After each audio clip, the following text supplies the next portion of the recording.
ಓಂ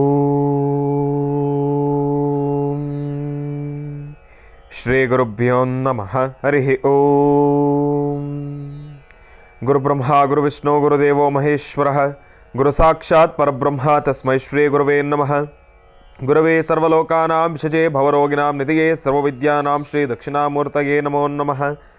ಜ್ಞಾನಾನಂದಮಯಂ ದೇವಂ ನಿರ್ಮಲಂ ಸ್ಫಟಿಕಾಕೃತಿಂ ಆಧಾರಂ ಸರ್ವವಿದ್ಯಾನಾಂ ಹಯಗ್ರೀವಮುಪಾಸ್ಮಹೇ. ರಾಮಾಯ ರಾಮಭದ್ರಾಯ ರಾಮಚಂದ್ರಾಯ ವೇದಸೇ ರಘುನಾಥಾಯ ನಾಥಾಯ ಸೀತಾಯ ಪತಯೇ ನಮಃ. ಜಗತಪಿತರಂ ವಂದೇ ಪಾರ್ವತಿ ಪರಮೇಶ್ವರೌ. ಪ್ರತಿನಿತ್ಯದ ಕಾರ್ಯಕ್ರಮದಂತೆ ಮೊದಲನೇದಾಗಿ ನನ್ನ ಅಜ್ಜಿ ತಾತರವರನ್ನು ಸಂಪೂರ್ಣವಾಗಿ ಶ್ರದ್ಧಾಭಕ್ತಿಯಿಂದ ಪ್ರಾರ್ಥನೆಯನ್ನು ಮಾಡ್ತಾ, ನನ್ನ ಗುರುಸ್ಥಾನದಲ್ಲಿರ್ತಕ್ಕಂಥ ನನ್ನ ತಂದೆಯವರಾಗಿರ್ತಕ್ಕಂಥ ಆನಂದ್ ಗುರುಜಿಯವರ ಪಾದರವಿಂದಗಳಿಗೆ ನಮನವನ್ನು ಮಾಡ್ತಾ, ಮತ್ತು ನನ್ನ ಮಾತೃಶ್ರೀಯವರನ್ನು ಕೂಡ ಸಂಪೂರ್ಣವಾಗಿ ಶ್ರದ್ಧಾಭಕ್ತಿಯಿಂದ ಪ್ರಾರ್ಥನೆಯನ್ನು ಮಾಡ್ತಾ, ಪಾಲ್ಗುಣ ಮಾಸದ ಭಾನುವಾರ ತಿರುಮಲ ತಿರುಪತಿ ಶ್ರೀನಿವಾಸನನ್ನು, ಶ್ರೀ ಮಹಾವಿಷ್ಣುವನನ್ನು ಸಂಪೂರ್ಣವಾಗಿ ಶ್ರದ್ಧಾಭಕ್ತಿಯಿಂದ ಪ್ರಾರ್ಥನೆಯನ್ನು ಮಾಡ್ತಾ ಮಹರ್ಷಿವಾಣಿ ಕಾರ್ಯಕ್ರಮವನ್ನು ಬಹಳ ಪ್ರೀತಿಯಿಂದ ಪ್ರಾರಂಭ ಮಾಡೋಣ. ತಮ್ಮೆಲ್ಲರಿಗೂ ಕೂಡ ಆಧಾರದ ಸ್ವಾಗತ ಸುಸ್ವಾಗತ. ಸ್ಪೆಷಲ್ ಪಾರ್ಟ್ನರ್ಸ್ ಸೈಕಲ್ ಪ್ಯೂರ್ ಅಗರಬತ್ತಿ. ಪ್ರತಿನಿತ್ಯ ನಿಮ್ಮೆಲ್ಲರ ವಾಸ್ತುಗೃಹದ ಪೂಜಾಗೃಹದಲ್ಲಿ ಬೆಳಗಲಿ ಸೈಕಲ್ ಪ್ಯೂರ್ ಅಗರಬತ್ತಿ. ಹಾಗೂ ಅಮೃತಬಿಂದು ಹೊಟ್ಟೆ ಉರಿ, ಅಸಿಡಿಟಿ, ಗ್ಯಾಸ್ಟ್ರಿಕ್ಕು, ಅಲ್ಸರು, ಹೊಟ್ಟೆಗೆ ಸಂಬಂಧಪಟ್ಟಿರ್ತಕ್ಕಂಥ ಏನೊಂದು ಸಮಸ್ಯೆ ಆದ್ರೂ ಕೂಡ ರಾಮಬಾಣದಂತೆ ಕೆಲಸ ಮಾಡುತ್ತೆ ಅಮೃತಬಿಂದು. 100% ಆಯುರ್ವೇದಿಕ್ ಗಿಡಮೂಲಿಕೆಗಳನ್ನು ಅದರಲ್ಲಿ ಬಳಸಿರ್ತಕ್ಕಂಥದ್ದಿದೆ. ಅದರಲ್ಲೂ ಇತ್ತೀಚಿನ ದಿನಮಾನಗಳಲ್ಲಿ ಹರಿದಾಡ್ತಾ ಇರ್ತಕ್ಕಂಥ ಎಲ್ಲ ರೀತಿ ಇರತಕ್ಕಂಥ ಸಾಂಕ್ರಾಮಿಕ ರೋಗಗಳಿಂದ ಪಾರಾಗಲು ಮತ್ತು ದೇಹದಲ್ಲಿರ್ತಕ್ಕಂಥ ರೋಗ ನಿರೋಧಕ ಶಕ್ತಿಯನ್ನು ಹೆಚ್ಚಿಸಿಕೊಳ್ಳಲು ತಪ್ಪದೇ ಬಳಸಿ ಅಮೃತಬಿಂದು. ಮತ್ತು ಅತಿ ಕಿರಿಯ ವಯಸ್ಸಿನಿಂದ ಅತಿ ಹಿರಿಯ ವಯಸ್ಸಿನವರೆಗೂ ಕೂಡ ಸಾಕಷ್ಟು ಜನ ಈ ಒಂದು ಸಕ್ಕರೆ ಕಾಯಿಲೆಯ ಸಮಸ್ಯೆಯಲ್ಲಿ ನರಳುತ್ತಾನೆ ಇದ್ದಾರೆ. ಅತಿಯಾದ ಮೂತ್ರ ವಿಸರ್ಜನೆಗೆ ಒಳಗಾಗ್ತಕ್ಕಂಥದ್ದು, ಮೂತ್ರ ವಿಸರ್ಜನೆಯನ್ನು ಮಾಡಬೇಕಾದ್ರೆ ಉರಿ ಬರ್ತಕ್ಕಂಥದ್ದು, ಕೈಕಾಲುಗಳು ಉರಿ ಬರ್ತಕ್ಕಂಥದ್ದು, ಜಾಯಿಂಟ್ಸ್ ಪೇನ್ ಬರ್ತಕ್ಕಂಥದ್ದು, ಅತಿಯಾದ ದಾಹ ಆಗ್ತಕ್ಕಂಥದ್ದು, ಆಯಾಸಕ್ಕೊಳಗಾಗ್ತಕ್ಕಂಥದ್ದು, ಇದೆಲ್ಲವೂ ಕೂಡ ಈ ಒಂದು ಸಕ್ಕರೆ ಕಾಯಿಲೆಯ ಅಡಿ ಬರ್ತಕ್ಕಂಥ ಸಮಸ್ಯೆಗಳು ಅಂತಲೇ ಹೇಳ್ಬೋದು. ಇಂತಹ ಸಮಸ್ಯೆಗಳಿಗೆ ರಾಮಬಾಣದಂತೆ ಕೆಲಸ ಮಾಡುತ್ತೆ ಮಧುಮೇಹ ನಿವಾರಣ್ ಎನ್. ಅದರಲ್ಲೂ 100% ಆಯುರ್ವೇದಿಕ್ ಗಿಡಮೂಲಿಕೆಗಳನ್ನು ಬಳಸಿರ್ತಕ್ಕಂಥದ್ದಿದೆ. ಕೇವಲ 10 ದಿನಗಳಲ್ಲಿ ನಿಮ್ಮ ಸಕ್ಕರೆ ಕಾಯಿಲೆಯ ನಿಯಂತ್ರಣವನ್ನು ಸಂಪೂರ್ಣವಾಗಿ ತಾವು ಗಮನಿಸ್ಕೊಳ್ಬೋದು. ದೇಹಕ್ಕೆ ಒಂದು ಚೂರು ಕೂಡ ಕಿಂಚಿತ್ತೂ ಕೂಡ ಲೋಪದೋಷವಿಲ್ಲದಿರ, ಸೈಡ್ ಎಫೆಕ್ಟ್ಸ್ ಅನ್ನೋದೇ ಇಲ್ದಿರ. ಹಾಗಾಗಿ ಇಂತಹ ಅಪ್ಪಟವಾಗಿರ್ತಕ್ಕಂಥ ಆಯುರ್ವೇದದ ಔಷಧಿಯನ್ನು ತಾವೆಲ್ಲರೂ ಕೂಡ ತಪ್ಪದೇ ಬಳಸಿ ನಿಮ್ಮ ವಾಸ್ತುಗೃಹದ ಸಮೀಪ ಇರತಕ್ಕಂಥ ಎಲ್ಲ ಮೆಡಿಕಲ್ ಸ್ಟೋರ್ನಲ್ಲೂ ಕೂಡ A&J ಹೆಲ್ತ್ ಕೇರ್ಗೆ ಸಂಬಂಧಪಟ್ಟಿರ್ತಕ್ಕಂಥ ಎಲ್ಲ ಆಯುರ್ವೇದಿಕ್ ಉತ್ಪನ್ನಗಳು ಕೂಡ ಲಭ್ಯವಿದೆ. ಹಾಗಾಗಿ ತಪ್ಪದೇ ಬಳಸಿ. ಒಳ್ಳೆಯದಾಗಲಿ, ಶುಭವಾಗಲಿ. ಇನ್ನು ಉದಯಂ ಧೋತೀಸ್ ಆ್ಯಂಡ್ ಶರ್ಟ್ಸ್. ಭಗವಂತನ ಅನುಗ್ರಹ ಸದಾಕಾಲ ನಿಮ್ಮೆಲ್ರಿಗೂ ಕೂಡ ಇರಲಿ. ಭಾನುವಾರದ ವಿಶೇಷ ಮಹರ್ಷಿವಾಣಿ ಕಾರ್ಯಕ್ರಮ ಅಂತಂದರೆ ಎಲ್ರಿಗೂ ಕೂಡ ಅಚ್ಚುಮೆಚ್ಚು. ಇಂತಹ ಅಚ್ಚುಮೆಚ್ಚಿನ ಕಾರ್ಯಕ್ರಮವನ್ನು ಬಹಳ ಪ್ರೀತಿಯಿಂದ ಶ್ರದ್ಧಾಭಕ್ತಿಯಿಂದ ಪ್ರಾರಂಭವನ್ನು ಮಾಡೋಣ. ಇನ್ನು ಭಾನುವಾರ ಬರ್ತಾ ಇದೆ ಅಂತಂದ್ರೇ ಏನೋ ಒಂದು ರೀತಿ ಸಂತೋಷ, ಸಂತಸ, ಸಂಭ್ರಮ. ಪ್ರತಿ ಭಾನುವಾರನೂ ಕೂಡ ತಿಳಿಸುವ ಹಾಗೆ ಈ ಭಾನುವಾರನೂ ಕೂಡ ತಿಳಿಸ್ತಕ್ಕಂಥದ್ದು ಏನಪ್ಪ ಅಂತಂದರೆ, ಈ ಭಾನುವಾರವನ್ನು ಎಲ್ಲೋ ಒಂದು ಕಡೆ ರೆಸ್ಟ್ ಡೇ ಅಂತನೋ ನಾವು ಪರಿಗಣಿಸೋದಕ್ಕಿಂತ ನಾವು ಈ ಒಂದು ದಿನವನ್ನು ನಾನು ಏನು ಕೆಲಸ ಅಂದ್ಕೊಂಡಿದ್ದೇನೆ, ಯಾವ ಕೆಲಸದ ಬಗ್ಗೆ ನನ್ನ ಶ್ರಮ, ಆ ಶ್ರಮಕ್ಕೆ ತಕ್ಕ ಪ್ರತಿಫಲವನ್ನು ತೆಗೆದುಕೊಳ್ತಕ್ಕಂಥ ದಿನನೋ ಇಲ್ಲಾಂದರೆ ಹೊಂದ್ಕೊಳ್ತಕ್ಕಂಥ ದಿನ ಅಂತ ನಾವು ಪರಿಗಣಿಸ್ಬೇಕು. ಯಾಕಂತಂದರೆ ಮನಸ್ಸಿಗೆ ನೆಮ್ಮದಿ ಇದ್ದಾಗ, ಆಲೋಚನೆಗಳಿಗೆ ನೆಮ್ಮದಿ ಇದ್ದಾಗ ಏನು ಬೇಕಾದರೂ ನಾವು ಕಾರ್ಯಸಿದ್ಧಿಪಡಿಸ್ಕೊಳ್ಬೋದು. ಆದರೆ ಮನಸ್ಸಿನಲ್ಲಿ ಎಲ್ಲೋ ಒಂದು ಕಡೆ ತಳಮಳ ಇದ್ದಾಗ, ನಮ್ಮ ಆಲೋಚನೆಗಳ ಅಸ್ತಿತ್ವ ಸ್ವಲ್ಪ ಅದಲು ಬದಲಾದಾಗ ನಾವೇನು ಕೆಲಸ ಅಂದ್ಕೊಂಡಿರ್ತೀವಲ್ಲ ಅದನ್ನು ಕಾರ್ಯಸಿದ್ಧಿಪಡಿಸ್ಕೊಳ್ಳೋದ್ರಲ್ಲಿ ಆ ಕೆಲಸವನ್ನು ಮಾಡೋದಕ್ಕೇ ಒಂಥರ ಮೈಗಳತನ ಇರುತ್ತೆ, ಸೋಂಬೇರಿತನ ಇರುತ್ತೆ, ಆಲಸ್ಯತನ ಇರುತ್ತೆ. ಹಾಗಾಗಿ ಭಾನುವಾರ ಇದರ ರೆಸ್ಟ್ ಡೇ ಅಲ್ಲ, ನಮ್ಮೆಲ್ರಿಗೂ ಕೂಡ it is the best day ಅಂತ ನಾವು ಮಾಡ್ಕೋಬೇಕು. ಯಾಕಂದರೆ ಈ ಒಂದು ವಾರದ ದಿನವನ್ನು ಭಾನುವಾರ ಬಹಳ ಅದ್ಭುತವಾಗಿರ್ತಕ್ಕಂಥದ್ದು. ಹಾಗಾಗಿ ಶ್ರೀ ವಿಷ್ಣು ಪರಮಾತ್ಮನ ಸಂಪೂರ್ಣ ಕೃಪಾಶೀರ್ವಾದದಿಂದ ನಾವೆಲ್ಲರೂ ಕೂಡ ಅಂದ್ಕೊಂಡಿರ್ತಕ್ಕಂಥ ಕೆಲಸವನ್ನು ಮಾಡೋಣ. ಮತ್ತು ಬಹಳ ವಿಶೇಷವಾಗಿರ್ತಕ್ಕಂಥ ಒಂದು ಸಣ್ಣ ಸಂದೇಶ ಏನಪ್ಪ ಅಂತಂದರೆ, ನಿಜಕ್ಕೂ ಹೇಳ್ತೀನಿ, ಈ ಸಾಕು ಎಂದವ ಶ್ರೀಮಂತ. ಸಾಕು ಅಂತ ಯಾರು ಹೇಳ್ತಾರಲ್ಲ ಅವರಿಗೆ ಅತೀತವಾಗಿರ್ತಕ್ಕಂಥ ಬಹಳ ದೊಡ್ಡ ಮಟ್ಟದಲ್ಲಿರ್ತಕ್ಕಂಥ ಒಂದು ಶ್ರೀಮಂತಿಗೆ ಇರುತ್ತೆ. ಯಾರು ಇನ್ನೂ ಬೇಕು ಅಂತಾರಲ್ಲ ಆತ ಬಡವ. ಯಾರಿಗೆ ಬೇಕು ಅಂತೀವೋ ಆತ ಬಡವ. ಈ ಸಂದೇಶದಲ್ಲಿ ಬಹಳ ದೊಡ್ಡ ಮಟ್ಟದ ಮೂಲಾರ್ಥ ಇದೆ. ನಾವು ಅರ್ಥ ಮಾಡ್ಕೊಳ್ಬೇಕಾಗಿರ್ತಕ್ಕಂಥದ್ದು ಬಹಳ ಚಿಕ್ಕದಾಗಿದೆ. ತಲೆ ಕೆಡಿಸ್ಕೊಳ್ತಕ್ಕಂಥದ್ದು ಬೇಡ. ಯಾರು ಸಾಕು ಅಂತನೋ ಅವ ಶ್ರೀಮಂತ, ಯಾರು ಬೇಕು ಅಂತನೋ ಆತ ಬಡವ. ಜೀವನದಲ್ಲಿರ್ತಕ್ಕಂಥ ನೆಮ್ಮದಿಯನ್ನು ಕಾಪಾಡ್ಕೊಳ್ಬೇಕು ಅಂತಂದರೆ ನಾವು ನಮ್ಮ ಜೀವನದಲ್ಲಿ ಸಾಕು ಅನ್ನೋದನ್ನು ನಾವು ಮೊದಲು ಕಲ್ತ್ಕೋಬೇಕಂತೆ. ಮನುಷ್ಯನಿಗೆ ತೃಪ್ತಿ ಬಹಳ ಮುಖ್ಯ. ತೃಪ್ತಿಕರವಾಗಿರ್ತಕ್ಕಂಥ ಜೀವನವನ್ನು ಇವತ್ತಿನ ದಿವಸ ನಾವು ಯಾರೂ ಮಾಡ್ತಾನೇ ಇಲ್ಲ. ಒಂದು ವಿಚಾರದಲ್ಲಿ ನಾವು ತೃಪ್ತಿ ಏನಪ್ಪ ಆದರೂ ಸಾಕು ಅನ್ನೋದು ಯಾವಾಗ ಅಂತಂದರೆ ಊಟದ ವಿಚಾರದಲ್ಲಿ ಮಾತ್ರನೇ. ಯಾಕೆಂದರೆ ಹೊಟ್ಟೆ ತುಂಬುತ್ತಲ್ಲ, ಇನ್ನೆಲ್ಲಿ ಸೇರುತ್ತೆ.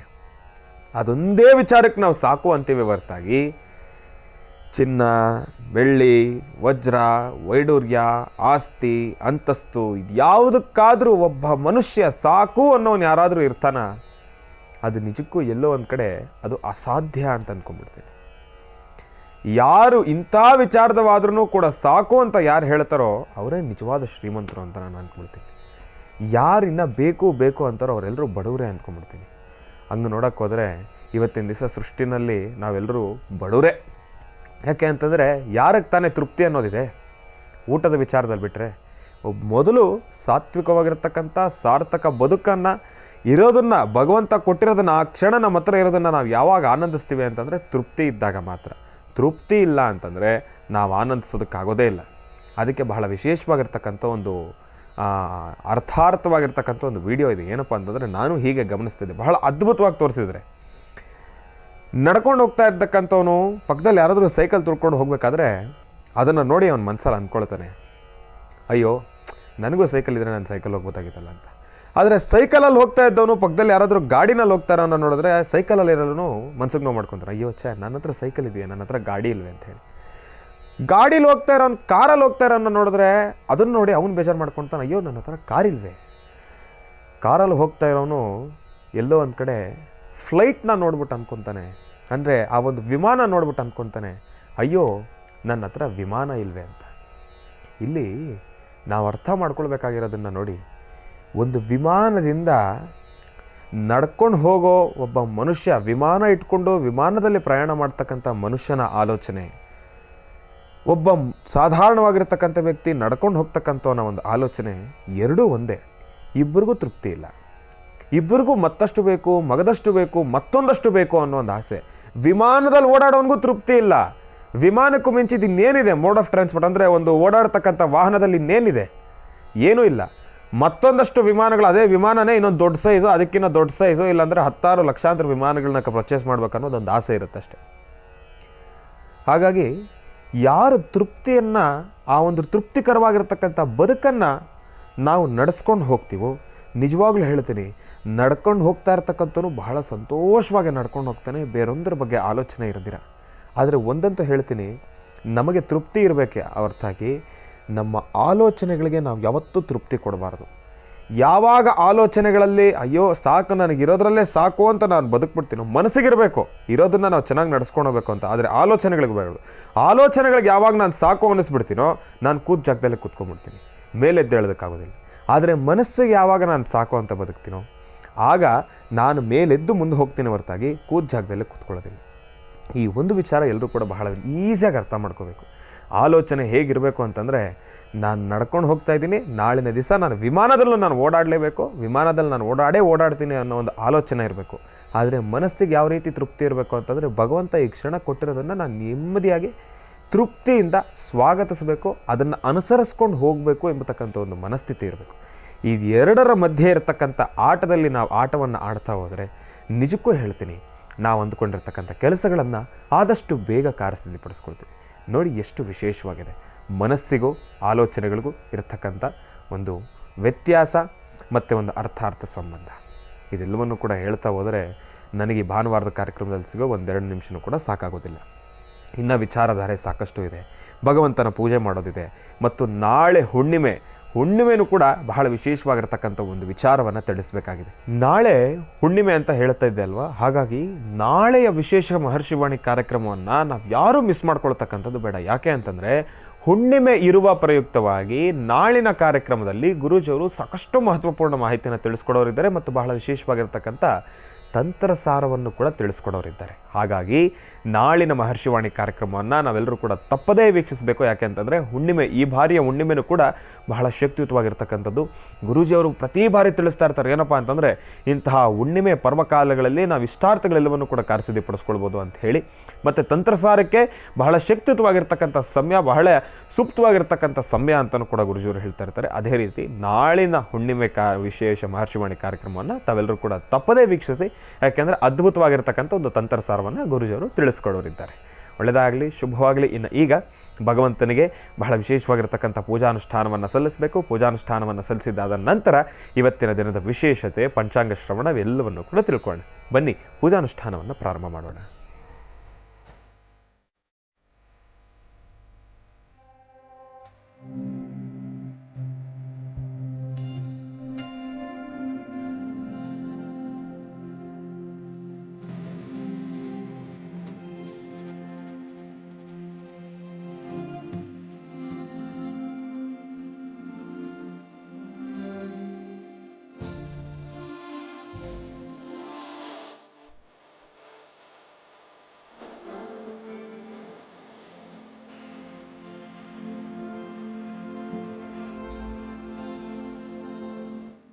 ಇನ್ನು ಬಹಳ ವಿಶೇಷವಾಗಿ ಪೂಜಾನುಷ್ಠಾನವನ್ನು ಸಲ್ಲಿಸಿರ್ತಕ್ಕಂಥದ್ದಾಯಿತು. ಇನ್ನು ಈಗ ಇವತ್ತಿನ ದಿನದ ವಿಶೇಷತೆ, ಪಂಚಾಂಗ ಶ್ರವಣ ಇದೆಲ್ಲವನ್ನು ಕೂಡ ತಿಳ್ಕೊಳ್ಬೇಕಲ್ವ. ಹಾಗಾಗಿ ಈಗ ಪ್ರಾರಂಭ ಮಾಡೋಣ ದಿನ ವಿಶೇಷ.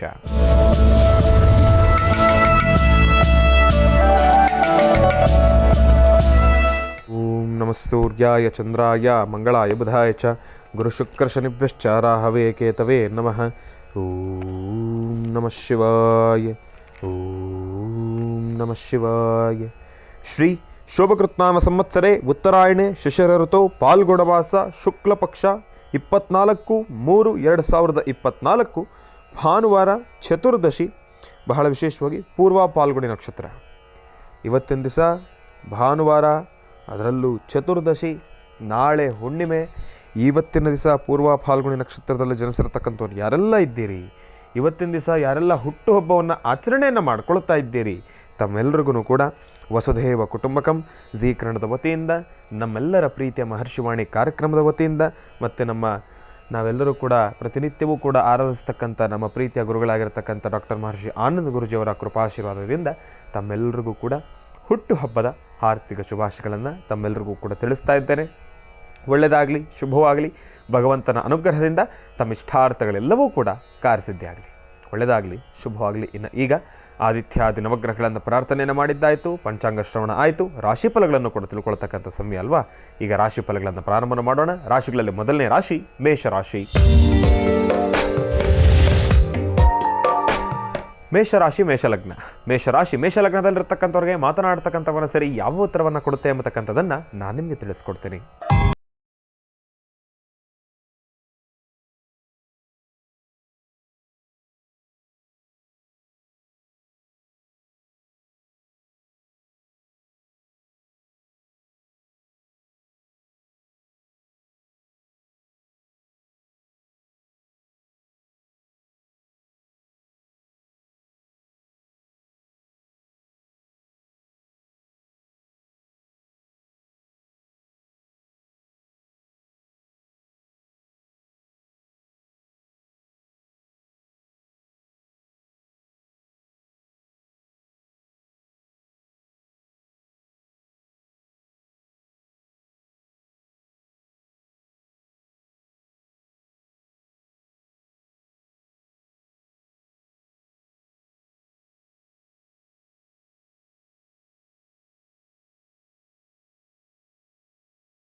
ಈ ಸಿಂಹಲಗ್ನದಲ್ಲಿರ್ತಕ್ಕಂಥ ಭವಿಷ್ಯತ್ತನ್ನು ತಿಳಿಸೋದಾದರೆ, ಮಾತನಾಡ್ತಕ್ಕಂಥ ಮನಸ್ಸರಿ ನೀಡ್ತಕ್ಕಂಥ ಒಂದು ಮಾರ್ಗದರ್ಶನವನ್ನು ನಾವು ಗಮನಿಸಿ ತಿಳಿಸೋದಾದರೆ ಬಹಳ ಚೆನ್ನಾಗಿದೆ.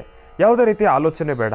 ದೂರಭಾರ ಪ್ರಯಾಣ ಮಾಡ್ತಕ್ಕಂಥ ವಿಚಾರವಾಗಲಿ, ದುಡ್ಡು ಕಾಸಿನ ವಿಚಾರವಾಗಿ ಲೆವಾದೇವಿ ಮಾಡ್ತಕ್ಕಂಥದ್ದಾಗಲಿ, ಹಣಕಾಸಿನ ವಿಚಾರದಲ್ಲಿ ಕೊಟ್ಟು ತೆಗೆದುಕೊಳ್ಳತಕ್ಕಂಥದ್ದಾಗಲಿ, ಇಲ್ಲ ಅಂತಂದರೆ ಯಾವುದಾದ್ರೂ ಕಾಗದ ಪತ್ರಕ್ಕೆ ಸಹಿ ಆಗ್ತಕ್ಕಂಥದ್ದಾಗಲಿ, ಇಲ್ಲ ಅಂತಂದರೆ ಒಂದು ಭೂಮಿಯಾದ ವ್ಯಾಪಾರದ ಕುರಿತಾಗಲಿ, ಯಾವುದೊಂದು ವಿಚಾರ ಆದ್ರೂ ಕೂಡ ಭಗವಂತನ ಅನುಗ್ರಹ ಇದೆ.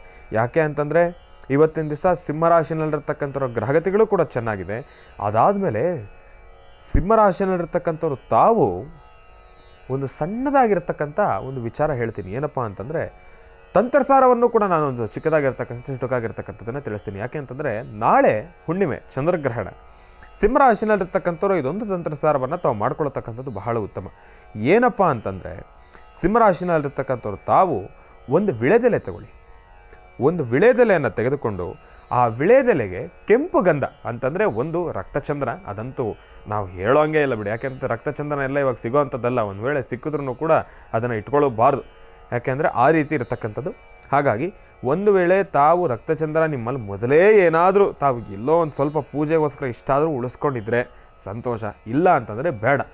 ತಾವೇನು ಮಾಡಬೇಕಂತಂದರೆ ಗಂಧಕ್ಕೆ ಒಂದೇ ಒಂದು ಚೂರು ಕುಂಕುಮವನ್ನು ಮಿಶ್ರಣ ಮಾಡಿಕೊಂಡು ಆ ವಿಳೆದೆಲೆಯ ಮಧ್ಯದಲ್ಲಿ ಕ್ಲೀಂ ಮತ್ತು ಐಂ ಅನ್ನೋ ಬೀಜಾಕ್ಷರಿ ಮಂತ್ರ, ಕ್ಲೀಂ ಮತ್ತು ಐಂ ಅನ್ನೋ ಬೀಜಾಕ್ಷರಿ ಮಂತ್ರ. ಈ ಒಂದು ತಂತ್ರಸಾರವನ್ನು ಬರೀ ಸಿಂಹರಾಶಿನವ್ರಿಗೆ ಮಾತ್ರ ಸೀಮಿತ ಅಲ್ಲ, 12 ರಾಶಿಗಳಿರ್ತಕ್ಕಂಥವ್ರು ಯಾರು ಬೇಕಾದರೂ ಮಾಡ್ಕೊಳ್ಬೋದು. ಸ್ಥಿರಮಹಾಲಕ್ಷ್ಮಿಯನ್ನು ಆ ಕ್ಷಣ ಹುಣ್ಣಿಮೆ ಪರ್ವಕಾಲಗಳಲ್ಲಿ ಸ್ಥಿರಮಹಾಲಕ್ಷ್ಮಿಯನ್ನು ವಾಸ್ತುಗೃಹದಲ್ಲಿ ನೆಲೆಸ್ತಕ್ಕಂಥದ್ದಾಗಲಿ, ಹಣಕಾಸಿನ ಸಮಸ್ಯೆ ಇರತಕ್ಕಂಥವ್ರಾಗಲಿ, ಇಲ್ಲಾಂದರೆ ಬೀಸೋದೊಣ್ಣೆ ತಪ್ಪಿಸ್ಕೊಳ್ಳೋದು ಅನ್ನೋ ಮಾತು ಹೇಳ್ತಾರೆ ಗೊತ್ತಾ, ಅದಕ್ಕೆ ಇರ್ತಕ್ಕಂಥ ಸಂಕಷ್ಟಗಳಲ್ಲಿ ಆ ಕ್ಷಣ ಪಾರಾಗಲು ಬಹಳ ಸೂಕ್ತವಾಗಿರ್ತಕ್ಕಂಥದ್ದು ಅಂತಲೇ ಹೇಳ್ಬೋದು. ಆ ವಿಳೆದೆಲೆ ಮಧ್ಯದಲ್ಲಿ ಆ ಕೆಂಪು ಗಂಧದಲ್ಲಿ ಐಂ ಮತ್ತು ಕ್ಲೀಂ ಅನ್ನೋ ಬೀಜಾಕ್ಷರಿ ಮಂತ್ರವನ್ನು ಬರೆದು ಕೆಂಪು ವರ್ಣದಲ್ಲಿರ್ತಕ್ಕಂಥ 3 ಹೂವನ್ನು ಅದರ ಮಧ್ಯದಲ್ಲಿ ಇಟ್ಬಿಟ್ಟು ತ್ರಿಶಕ್ತಿ ದೇವಿಯನ್ನು ಕೂಡ ಆರಾಧನೆಯನ್ನು ಮಾಡಬೇಕು. ದುರ್ಗಾ ದೇವಿಯ ಆರಾಧನೆಯನ್ನು ಮಾಡಬೇಕು, ಮಹಾಲಕ್ಷ್ಮೀ ದೇವಿಯ ಆರಾಧನೆಯನ್ನು ಮಾಡಬೇಕು, ಮತ್ತು ತಾಯಿ ಸರಸ್ವತಿ ದೇವಿಯನ್ನು ಆರಾಧನೆಯನ್ನು ಮಾಡಬೇಕು. ಈ 3 ದೇವತೆಗಳನ್ನು ಆರಾಧನೆಯನ್ನು ಮಾಡಿ ಅವರ ನಾಮಮಂತ್ರವನ್ನು ಜಪ ಮಾಡಿ ಆ ವಿಳೆದೆಲೆಯನ್ನು ನಾಳಿನ ಚಂದ್ರಗ್ರಹಣ ಆಗುವವರೆಗೂ ಕೂಡ ಹಾಗೆ ಇಟ್ಕೊಳ್ತಕ್ಕಂಥದ್ದು ಬಹಳ ಉತ್ತಮ. ಅದಾದ ಮೇಲೆ ಚಂದ್ರಗ್ರಹಣ ಮುಗಿದಾದ ಮೇಲೆ ಸಂಜೆ ಅದನ್ನು ತಾವು ನಿಮ್ಮ ವಾಸ್ತುಗೃಹದಲ್ಲೇ ಒಂದು ಚೂರು, ಒಂದು ಚೆಂಬಲ್ಲೋ ಇಲ್ಲ ಅಂತಂದರೆ ಒಂದು ಬಿಂದಿಗೆನಲ್ಲೋ ನೀರು ಹಾಕಿ ಆ ನೀರೊಳಗಡೆ ಆ ಎಲೆಯನ್ನು ಮುಳುಗಿಸ್ತಕ್ಕಂಥದ್ದು ಬಹಳ ಉತ್ತಮ. ಈ ಒಂದು ಅನುಷ್ಠಾನವನ್ನು ಮಾಡೋದ್ರಿಂದ ಸಾಕಷ್ಟು ಹೆಚ್ಚಿನ ಫಲಾಫಲಗಳನ್ನು ಖಂಡಿತ ಸಿದ್ಧಪಡಿಸ್ಕೊಳ್ತೀರಿ. ಸಿಂಹರಾಶಿನಲ್ಲಿರ್ತಕ್ಕಂಥವ್ರು ತಾವು ಈ ಒಂದು ಕೆಲಸವನ್ನು ಮಾಡಿ ಒಳ್ಳೆಯದಾಗುತ್ತೆ. ಒಳ್ಳೆಯದಾಗಲಿ, ಶುಭವಾಗಲಿ. ರಾಶಿಗಳಲ್ಲಿ ಮೊದಲನೇ ರಾಶಿ ಕನ್ಯಾ ರಾಶಿ. ಕನ್ಯಾ ರಾಶಿ, ಕನ್ಯಾ ಲಗ್ನ. ಕನ್ಯಾ ರಾಶಿ, ಕನ್ಯಾ ಲಗ್ನದಲ್ಲಿರ್ತಕ್ಕಂಥವ್ರಿಗೆ ಮಾತನಾಡತಕ್ಕಂಥ ಮನಸ್ಸರಿ ಯಾವ ಪತ್ರವನ್ನು ಕೊಡುತ್ತೆ ಎಂಬತಕ್ಕಂಥದ್ದನ್ನು ನಾನು ನಿಮಗೆ ತಿಳಿಸ್ಕೊಡ್ತೀನಿ.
ಇರ್ತಕ್ಕಂಥ ಒಂದು ಮಾರ್ಗದರ್ಶನ ಇದೆಲ್ಲವನ್ನೂ ಕೂಡ ನಾವು ಗಮನಿಸಿ ತಿಳಿಸೋದಾದರೆ ತುಲಾರಾಶಿನಲ್ಲಿರ್ತಕ್ಕಂಥವ್ರ ಭವಿಷ್ಯತ್ತು ಇವತ್ತಿನ ಸ್ವಲ್ಪ ಗಂಭೀರ ಅಂತಲೇ ಹೇಳ್ಬೋದು. ಶನಿ ಪರಮಾತ್ಮನ ಅನುಗ್ರಹ ನಿಮಗೆ ಬಹಳಷ್ಟು ಬೇಕಾಗಿದೆ. ಶನಿ ಪರಮಾತ್ಮನ ಪ್ರಾರ್ಥನೆಯನ್ನು ಮಾಡ್ತಕ್ಕಂಥದ್ದು ಬಹಳ ಉತ್ತಮ. ಶನಿ ಪರಮಾತ್ಮನ ಕಾರಾಟ ಹೇಗಿರುತ್ತೆ ಅಂತಂದರೆ ನೋಡಿ, ಮನುಷ್ಯ ಅವಮಾನಗಳನ್ನು ಅನುಭವಿಸ್ಬೇಕು ಅಂತಂದರೆ ತಪ್ಪು ಮಾಡಬೇಕಾಗಿರೋದು ಬೇಡ. ಮನುಷ್ಯ ತಪ್ಪು ಮಾಡೇ ಅವಮಾನ ಅನುಭವಿಸ್ಬೇಕಾಗಿರ್ತಕ್ಕಂಥದ್ದು ಏನಿಲ್ಲ. ಕೆಲವೊಂದು ಸತಿ ಪರಿಸ್ಥಿತಿಯಿಂದನೂ ಕೂಡ ಅವಮಾನಗಳನ್ನು ಅನುಭವಿಸ್ಬೇಕಾಗತ್ತೆ. ಮಾಡದೇ ಇರತಕ್ಕಂಥ ತಪ್ಪುಗೂ ಕೂಡ ಆ ಒಂದು ಆಪಾದನೆ ನಿಮ್ಮ ಮೇಲೆ ಬರತಕ್ಕಂಥದ್ದಿರುತ್ತೆ. ಹಾಗಾಗಿ ಶನಿ ಪರಮಾತ್ಮನನ್ನು ಪ್ರಾರ್ಥನೆಯನ್ನು ಮಾಡ್ತಕ್ಕಂಥದ್ದು ಬಹಳ ಉತ್ತಮ. ರಾಜ ವಿಕ್ರಮಾರ್ಕನ ಕಥೆಯನ್ನು ತಾವು ಕೇಳಿರಬೇಕು. ಏನಪ್ಪ ಅಂತಂದರೆ, ರಾಜ ವಿಕ್ರಮಾರ್ಕ ಏನು ಮಾಡ್ದ? ಆತ ಏನೂ ಮಾಡಲಿಲ್ಲ. ಆದರೆ ನೋಡಿ ಪರಿಸ್ಥಿತಿ, ಗೋಡೆನಲ್ಲಿರ್ತಕ್ಕಂಥ ಫೋಟೋನಲ್ಲಿರ್ತಕ್ಕಂಥ ಒಂದು ಚಿತ್ರದಲ್ಲಿರ್ತಕ್ಕಂಥ ಹಂಸಪಕ್ಷಿಯ ಹಾರು ಬರೋದೇನು, ಆ ಒಂದು ಮುತ್ತನ್ನು ನುಂಗೋದೇನು, ಆ ನುಂಗಿರ್ತಕ್ಕಂಥ ಮುತ್ತು ಹಂಸಪಕ್ಷಿ ಅದು ಫೋಟೋದಲ್ಲಿರ್ತಕ್ಕಂಥದ್ದು, ಚಿತ್ರದಲ್ಲಿರ್ತಕ್ಕಂಥದ್ದು. ಆದರೆ ಆಪಾದನೆ ಯಾರ ಮೇಲೆ ಬಂತು? ಒಪ್ಕೊಳ್ಳೇಬೇಕಾದ ಪರಿಸ್ಥಿತಿ. ಏನೂ ಮಾಡಲಿಕ್ಕಾಗಲ್ವಲ್ಲ. ತಪ್ಪು ಮಾಡಿಲ್ಲ, ಹೌದು, ಆಪಾದನೆ ಒಪ್ಕೊಳ್ಳೇಬೇಕು. ಕೆಲವೊಂದು ಸತಿ ಏನು ಮಾಡಬೇಕಂದ್ರೆ, ತಪ್ಪಿರೋದಿಲ್ಲ, ಅವಮಾನ ಆಗ್ತಾಯಿದೆ ಅಂತಂದಾಗ ಸರೆಂಡರ್ ಆಗಿಬಿಡ್ಬೇಕು, ಶರಣಾಗತರಾಗ್ಬಿಡ್ಬೇಕು. ಸಾರಿ ಕೇಳೋದ್ರಿಂದ ನಾವೇನು ಚಿಕ್ಕವರಾಗೋದಿಲ್ಲ. ಆ ಕ್ಷಣ ನಾವು ತಪ್ಪು ಮಾಡಿದೀವೋ ಬಿಟ್ಟಿದ್ದೀವೋ ಸಾರಿ ಕೇಳಿಬಿಡ್ಬೇಕು. ಆದರೆ ಕರ್ಮ ಅನ್ನೋದು ಯಾರನ್ನೂ ಬಿಡಲ್ವಲ್ಲ. ಕರ್ಮ ಅನ್ನೋದು ಬಂದೇ ಬರುತ್ತೆ. ಕರ್ಮ ಯಾವತ್ತಿದ್ರೂ ಬಿಡಲ್ಲ. ಕರ್ಮ ಅನ್ನೋರು ಎಲ್ರಿಗೂ ಅದರ ತಕ್ಕ ಪಾಠ ಕಳಿಸುತ್ತೆ. ಹಾಗಾಗಿ ತುಲಾರಾಶಿನಲ್ಲಿರ್ತಕ್ಕಂಥವ್ರ ಭವಿಷ್ಯತ್ತು ಹಾಗಿದೆ. ಎಲ್ಲೋ ಒಂದು ಕಡೆ ನಿಂದನೆಗೊಳಗಾಗ್ತೀರಿ. ಸಮಸ್ಯೆಗಳನ್ನು ತಾವು ತಂದು ಕೊಟ್ಟಿಲ್ಲ ಅಂತಂದ್ರೂ ಕೂಡ ಪರಿಸ್ಥಿತಿಗಳು ನಿಮ್ಮನ್ನು ಸಮಸ್ಯೆಗಳಿಗೆ ತಂದು ಕೊಟ್ಟು ಬಿಡುತ್ತೆ. ಹಾಗಾಗಿ ಯೋಚನೆ ಮಾಡ್ತಕ್ಕಂಥದ್ದು ಬೇಡ. ತುಲಾರಾಶಿನಲ್ಲಿರ್ತಕ್ಕಂಥವ್ರು ತಾವು ಇವತ್ತಿನ ದಿವಸ ಶನಿ ಪರಮಾತ್ಮನನ್ನು ಪ್ರಾರ್ಥನೆಯನ್ನು ಮಾಡ್ತಕ್ಕಂಥದ್ದು ಬಹಳ ಉತ್ತಮ. ಕಪ್ಪು ವರ್ಣದಲ್ಲಿರ್ತಕ್ಕಂಥ ಯಾವುದೇ ಉಡುಗೆ ತೊಡುಗೆಗಳಾಗಲಿ ಬಳಸಕ್ಕೆ ಹೋಗಬೇಡಿ. ಶೂಸೋ, ಸಾಕ್ಸೋ, ಇಲ್ಲಾಂತಂದರೆ ತಾವು ಹಾಕ್ತಕ್ಕಂಥ ಒಂದು ಬಟ್ಟೆನೋ ಕಪ್ಪು ವರ್ಣದಲ್ಲಿರ್ತಕ್ಕಂಥದ್ದು ಯಾವುದೂ ಬೇಡ. ನಿಮ್ಮ ಮೈ ಮೇಲೆ ಹಾಕೊಂಡಿರ್ತಕ್ಕಂಥ ಒಡವೆಯಲ್ಲಿ ಏನಾದರೂ ಕಪ್ಪಿದ್ರೆ ಅಂತಂದರೆ, ಇವಾಗ ಒಂದಷ್ಟು ಜನ ಏನು ಮಾಡ್ತಾರೆ, ಒಂದು ಕಪ್ಪು ಕಲರ್ ಬೆಲ್ಟ್ಗೆ ಒಂದು ಗೋಲ್ಡ್ ಕಲರ್ದು ಯಾವುದಾದ್ರೂ ಒಂದು ಇದು ಹಾಕ್ಸ್ಕೊಂಡಿರ್ತಾರೆ. ಅದೆಲ್ಲವೂ ಕೂಡ ಒಂದು ಸ್ಟೈಲು ಇರಲಿ ಅಂತ ನಾನು ಹೇಳೋದಿಲ್ಲ. ಆದರೆ ಕಪ್ಪು ವರ್ಣದಲ್ಲಿದ್ದರೆ ಅದೊಂದು ಒಡವೆನ ಮಾತ್ರ ಇವತ್ತೊಂದು ದಿವಸ ತೆಗೆದುಬಿಟ್ಟು ಪಕ್ಕದಲ್ಲಿಟ್ಬಿಡಿ. ಶನಿ ಪರಮಾತ್ಮನನ್ನು ಶ್ರದ್ಧಾಭಕ್ತಿಯಿಂದ ಪ್ರಾರ್ಥನೆಯನ್ನು ಮಾಡಿ. ಆದರೆ ಒಂದು ವೇಳೆ ಭಗವಂತನ ಸಾನ್ನಿಧ್ಯಕ್ಕೆ ಹೋಗಿ ಭಗವಂತನನ್ನು ಪ್ರಾರ್ಥನೆಯನ್ನು ಕೂಡ ಮಾಡ್ಕೊಂಡು ಬನ್ನಿ. ಒಳ್ಳೆಯದಾಗಲಿ, ಶುಭವಾಗಲಿ. ರಾಶಿಗಳಲ್ಲಿ ಮುಂದಿನ ರಾಶಿ ವೃಶ್ಚಿಕ ರಾಶಿ. ವೃಶ್ಚಿಕ ರಾಶಿ, ವೃಶ್ಚಿಕ ಲಗ್ನ. ವೃಶ್ಚಿಕ ರಾಶಿ, ವೃಶ್ಚಿಕ ಲಗ್ನದಲ್ಲಿರ್ತಕ್ಕಂಥವ್ರಿಗೆ ಮಾತನಾಡ್ತಕ್ಕಂಥವನ ಸರಿ ಯಾವ ಉತ್ತರವನ್ನು ಕೊಡುತ್ತೆ ಎಂಬತಕ್ಕಂಥದ್ದನ್ನು ನಾನು ನಿಮಗೆ ತಿಳಿಸ್ಕೊಡ್ತೀನಿ.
ಭವಿಷ್ಯತ್ತನ್ನು ತಿಳಿಸೋದಾದರೆ ಮಾತನಾಡ್ತಕ್ಕಂಥ ಮನಸ್ಸರಿ ನೀಡ್ತಾ ಇರ್ತಕ್ಕಂಥ ಒಂದು ಮಾರ್ಗದರ್ಶನ, ಅದರ ಚಲನವಲನ ಇದೆಲ್ಲವನ್ನೂ ಕೂಡ ನಾವು ಗಮನಿಸಿ ತಿಳಿಸೋದಾದರೆ ಎಲ್ಲೋ ಒಂದು ಕಡೆ ಮಾತನಾಡ್ತಕ್ಕಂಥ ವನಸರಿ ಮೌನದಿಂದ ಅದರ ಉತ್ತರವನ್ನು ಕೊಡ್ತಾ ಇದೆ. ಇವತ್ತಿನ ದಿವಸ ಧನುರಾಶಿಯಲ್ಲಿರ್ತಕ್ಕಂಥ ಭವಿಷ್ಯತ್ತೂ ಕೂಡ ಹಾಗೇ ಇದೆ.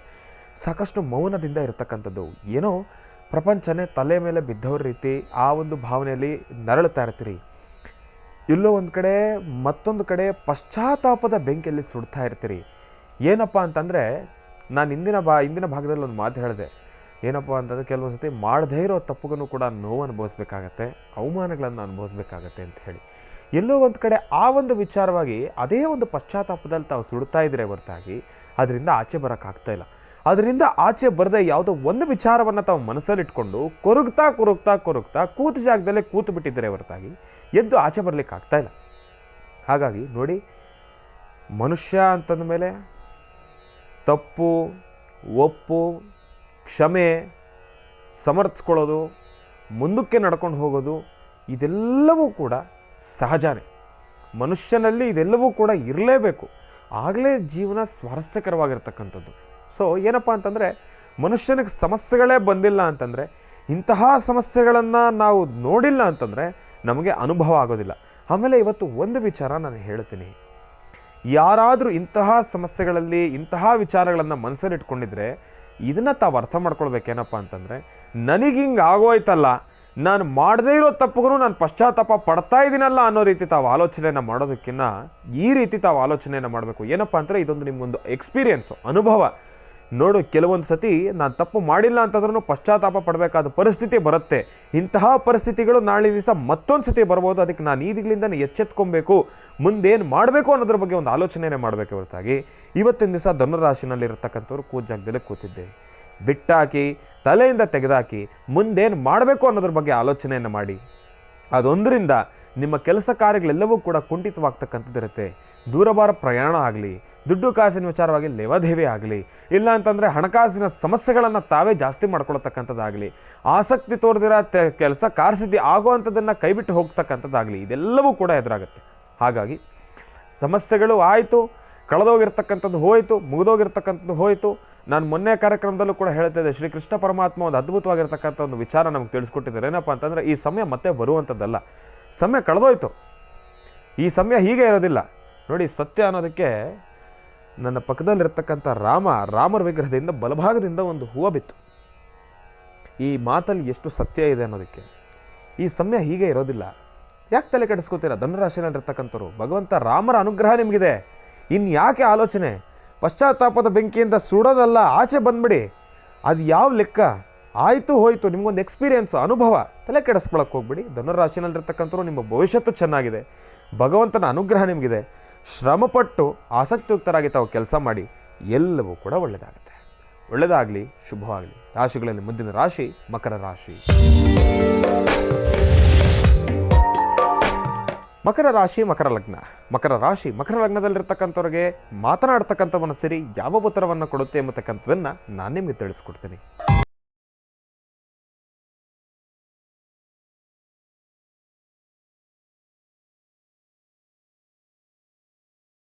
ಲಗ್ನ ಮಕರ ರಾಶಿ ಮಕರ ಲಗ್ನದಲ್ಲಿರ್ತಕ್ಕಂಥವ್ರ ಭವಿಷ್ಯತ್ತನ್ನು ತಿಳಿಸೋದಾದರೆ, ಮಾತನಾಡ್ತಕ್ಕಂಥ ಮನಸ್ಸಿನ ನೀಡ್ತಾ ಇರತಕ್ಕಂಥ ಒಂದು ಮಾರ್ಗದರ್ಶನ ಇದೆಲ್ಲವನ್ನು ಕೂಡ ನಾವು ಗಮನಿಸಿ ತಿಳಿಸೋದಾದರೆ ಬಹಳ ಚೆನ್ನಾಗಿದೆ. ನೆಮ್ಮದಿ ಇದೆ, ಸುಖ ಶಾಂತಿ ನೆಮ್ಮದಿ ಇದೆ. ಭಗವಂತನ ಅನುಗ್ರಹದಿಂದ ಭಗವಂತನನ್ನು ದಯಪಾಲಿಸಿರ್ತಕ್ಕಂಥವನಿದ್ದಾನೆ. ಏನಪ್ಪ ಮನುಷ್ಯನಿಗೆ ಇನ್ನೇನು ಬೇಕು? ನೆಮ್ಮದಿ ತಾನೇ. ಅದು ಮಕರ ರಾಶಿಯಲ್ಲಿರ್ತಕ್ಕಂಥವ್ರಿಗೆ ಇದೆ. ನೆಮ್ಮದಿಯಾಗಿದ್ದರೆ ಏನು ಬೇಕಾದರೂ ಕಾರ್ಯಸಿದ್ಧಿಪಡಿಸ್ಕೊಳ್ಬೋದು. ಹಾಗಾಗಿ ಭಗವಂತ ನಿಮ್ಮ ಇಷ್ಟಾರ್ಥಗಳನ್ನು ಕಾರ್ಯಸಿದ್ಧಿಪಡಿಸ್ಕೊಳ್ಳಿಕ್ಕೆ ಒಂದು ದಾರಿನೂ ಕೂಡ ಕೊಟ್ಟಿದ್ದಾನೆ. ಅದರ ತತ್ಸಮಾನವಾಗಿ ನೆಮ್ಮದಿನೂ ಕೂಡ ಕೊಟ್ಟಿದ್ದಾನೆ, ಶಾಂತಿನೂ ಕೂಡ ಕೊಟ್ಟಿದ್ದಾನೆ. ಇನ್ನೇನು ಬೇಕು? ಮಕರ ರಾಶಿಯಲ್ಲಿರ್ತಕ್ಕಂಥವ್ರು ಈಗಲಾದರೂ ತಾವೇನು ಅಂದ್ಕೊಂಡಿದ್ದೀರಿ? ಇಲ್ಲ ಅಂತಂದರೆ ಜೀವನದಲ್ಲಿ ಮುಂದೆ ಬರಲಿಕ್ಕೆ, ಇಲ್ಲಾಂದರೆ ನಿಮ್ಗಿರ್ತಕ್ಕಂಥ ಆರ್ಥಿಕ ಸಂಕಷ್ಟಗಳಿಂದ ದೂರ ಆಗಲಿಕ್ಕೆ, ತಾಯಿ ಮಹಾಲಕ್ಷ್ಮಿಯ ಕೃಪಾ ಕಟಾಕ್ಷವನ್ನು ಪಡ್ಕೊಳ್ಳಿಕ್ಕೆ ತಾಯಿಯ ಆರಾಧನೆಯೊಂದಿಗೆ ತಮ್ಮ ಕೆಲಸಗಳನ್ನು ಪ್ರಾರಂಭವನ್ನು ಮಾಡಿ ತಾವು ಎಂದ್ಕೊಂಡಿರ್ತಕ್ಕಂಥದ್ದೆಲ್ಲವೂ ಕೂಡ ಕಾರ್ಯಸಿದ್ಧಿ ಆಗುತ್ತೆ. ಇವತ್ತಿನ ದಿವಸ ಮಕರ ರಾಶಿಯಲ್ಲಿರ್ತಕ್ಕಂಥವ್ರು ತಾವು ಒಂದು ಚಿಟಿಕೆ ಗೋಧಿ, ಒಂದು ಚಿಟಿಕೆ ಅಕ್ಕಿ, ಒಂದು ಚಿಟಿಕೆ ಗೋಧಿ, ಒಂದು ಚಿಟಿಕೆ ಅಕ್ಕಿಯನ್ನು ಉತ್ತರಾಭಿಮುಖವಾಗಿ ನಿಂತು ಭಗವಂತ ಶ್ರೀ ವಿಷ್ಣು ಪರಮಾತ್ಮನನ್ನು ಪ್ರಾರ್ಥನೆಯನ್ನು ಮಾಡ್ತಾ, ತಾಯಿ ಮಹಾಲಕ್ಷ್ಮೀ ದೇವಿಯನ್ನು ಪ್ರಾರ್ಥನೆಯನ್ನು ಮಾಡ್ತಾ ತಾವು ಅದನ್ನು ದೃಷ್ಟಿ ತೆಗೆದು ಹಸಿರು ಗಿಡದ ಬುಡಕ್ಕೆ ಹಾಕ್ತಕ್ಕಂಥದ್ದು ಬಹಳ ಉತ್ತಮ. 2 ಲವಂಗ, 2 ಏಲಕ್ಕಿ, 2 ಲವಂಗ, 2 ಏಲಕ್ಕಿಯನ್ನು ಇವತ್ತಿನ ದಿವಸ ನಿಮ್ಮ ಜೊತೆ ಗಂಡು ಮಕ್ಕಳು ತಾವು ನಿಮ್ಮ ಬಲಗಡೆ ಪಾಕೆಟ್ನಲ್ಲಿ ಇಟ್ಕೊಳ್ತಕ್ಕಂಥದ್ದು ಬಹಳ ಉತ್ತಮ. ಹೆಣ್ಣು ಮಕ್ಕಳು ತಾವು ನಿಮ್ಮ ಜೊತೆ ಇಟ್ಕೊಳ್ಳಿ, ಅದನ್ನು ಪರ್ಸ್ನಲ್ ಇಟ್ಕೊಳ್ತಕ್ಕಂಥದ್ದು ಉತ್ತಮ. ಹಾಗಾಗಿ 2 ಲವಂಗ 2 ಏಲಕ್ಕಿಯನ್ನು ನಿಮ್ಮ ಜೊತೆಲಿ ಇಟ್ಕೊಳ್ಬೇಕಾದ್ರೆ ಓಂ ಶ್ರೀ ಮಹಾಲಕ್ಷ್ಮೀ ನಮಃ, ಓಂ ಶ್ರೀ ಮಹಾಲಕ್ಷ್ಮೀ ನಮಃ, ಓಂ ಶ್ರೀ ಮಹಾಲಕ್ಷ್ಮೀ ನಮಃ ಎಂಬತಕ್ಕಂಥ ಒಂದು ಮಹಾಮಂತ್ರವನ್ನು ಜಪವನ್ನು ಮಾಡಿ ಅದನ್ನು ನಿಮ್ಮ ಜೊತೆಲಿ ಇಟ್ಕೊಳ್ಳಿ. ಅದಾದ ಮೇಲೆ ಸಂಜೆ ಇವತ್ತಿನ ದಿವಸ ಮಕರ ರಾಶಿನಲ್ಲಿರ್ತಕ್ಕಂಥವ್ರು ಆ 2 ಏಲಕ್ಕಿ ಆ 2 ಲವಂಗವನ್ನು ಒಂದು ಕರ್ಪೂರದಲ್ಲಿ ಚೆನ್ನಾಗಿ ಸುಟ್ಟುಬಿಡಿ. ಆ ಒಂದು ಕರ್ಪೂರದಲ್ಲಿ ಆ 2 ಏಲಕ್ಕಿ 2 ಲವಂಗವನ್ನು ಕರ್ಪೂರದಲ್ಲಿ ಸುಟ್ಟುಬಿಡಿ. ಅಂತಂದರೆ ಕರ್ಪೂರ ಒಂದಿಟ್ಟು ಅದರೊಳಗಡೆ ಆ 2 ಇದರ ದ್ರವ್ಯಗಳನ್ನು ಅದರೊಳಗಡೆ ಹಾಕಿ ಅದು ಬೆಂಕಿ ಚೆನ್ನಾಗಿ ಪಚನವಾಗಿ ಆ ಹೊಗೆ ನಿಮ್ಮ ಮನೆಯೆಲ್ಲ ಸಾರಬೇಕು. ಆ ಹೊಗೆಯನ್ನು ತಾವು ಕೂಡ ಸ್ವಲ್ಪ ತಗೊಳ್ಬೇಕು, ಅಂದರೆ ನಿಮ್ಮ ಶ್ವಾಸಕೋಶಕ್ಕೆ ತಗಲಬೇಕು ಆ ಹೊಗೆ. ಅಂದರೆ ತಾವು ಉಸಿರಾಡ್ತಕ್ಕಂಥ ಗಾಳಿಯಲ್ಲಿ ಮಿಶ್ರಿತವಾಗಿ ತಾವು ಉಸಿರನ್ನು ಆಡಬೇಕು. ಆಗ ಮನೆಯಲ್ಲಿರ್ತಕ್ಕಂಥ ಒಂದಿಷ್ಟು ನೆಗೆಟಿವಿಟಿ ದೂರ ಆಗುತ್ತೆ. ತಾಯಿ ಸ್ಥಿರ ಮಹಾಲಕ್ಷ್ಮಿ ನಿಮ್ಮ ವಾಸ್ತುಗೃಹದಲ್ಲಿ ನೆಲೆಸ್ತಕ್ಕಂಥವಳಿದ್ದಾಳೆ.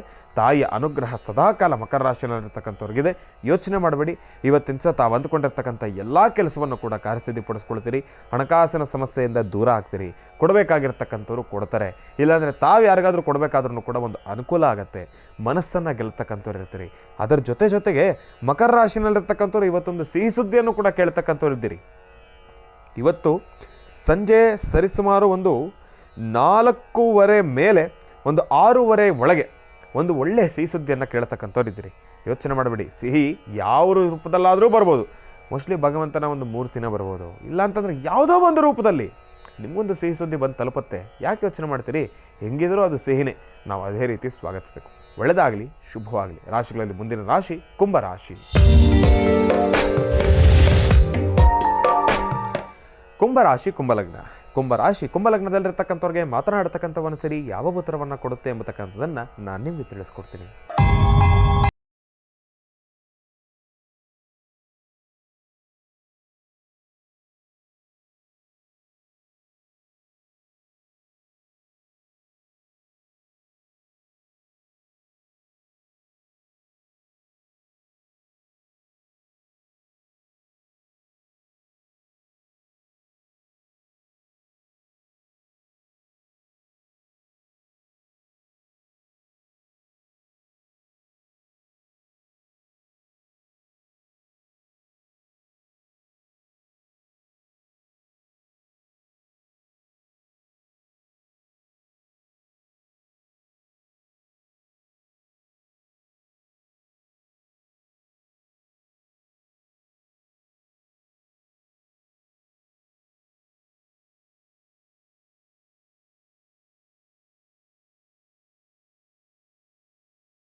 ಭವಿಷ್ಯತ್ತನ್ನು ನೋಡೋದಾದರೆ ಮಾತನಾಡತಕ್ಕಂಥ ಮನಸ್ಸರಿ ನೀಡ್ತಾ ಇರತಕ್ಕಂಥ ಒಂದು ಮಾರ್ಗದರ್ಶನವನ್ನು ನಾವು ಗಮನಿಸಿ ತಿಳಿಸೋದಾದರೆ ಬಹಳ ಚೆನ್ನಾಗಿದೆ. ಆಹಾ, ಇವತ್ತಿನ ದಿವಸ ಮೀನರಾಶಿನಲ್ಲಿರ್ತಕ್ಕಂಥವ್ರ ಸ್ಟಾರ್ ಬಹಳ ಅದ್ಭುತವಾಗಿದೆ.